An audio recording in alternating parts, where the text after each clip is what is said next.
one thing that I got a chance to do. I got a chance to visit the Christian Klay Winery, and they grow their own grapes. They make their own wine there. But one of the most impressive things were the views. They were spectacular. Take a look. Nestled in the Alleghenies in a one-stoplight town called Chalk Hill, you will find this. We moved here from Manhattan knowing really very little about farming. What Sharon Clay's husband John did know about, however, was grapes. And he figured out that if we planted on top of the ridge, cold air would be sucked off the top and the vines would be able to survive cold winters.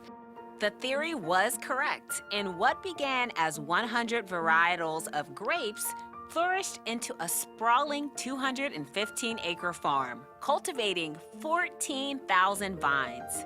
It's a labor of love. They bottle a full line of wines, from dry whites to semi-dry to dry reds. But Christian W. Klay Winery is so much more than just wine. We're all about events. We do weddings, chili cook-offs, lavender festivals, murder mystery dinner theaters, music on Sunday afternoon. I love people, and I love seeing people have a good time. And Sharon and John's son, for whom the winery is named, recently decided to follow in the family's footsteps. Well, kind of.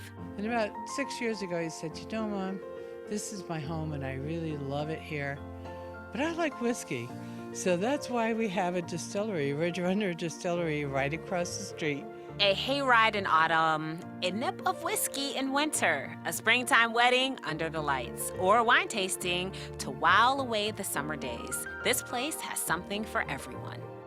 We're not just a bottle of wine. I like to say we're like the total wine experience. We make it, we grow it, we make it, and then we help people enjoy it.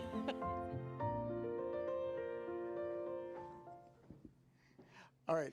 I always, I'm always hungry, but now you've made me thirsty too. Oh, yes. But those views were spectacular. I loved being there. And also the barn, like they have a whole event space. And so they have weddings there, all different types of things throughout the year. And then there's even a distillery across the road. Right. This is like a one-stop shop. I think it's cool that they figured out to plant the grapes at the top of the hill, and that made the difference. It sure did. Yeah, It's very really, really cool. cool.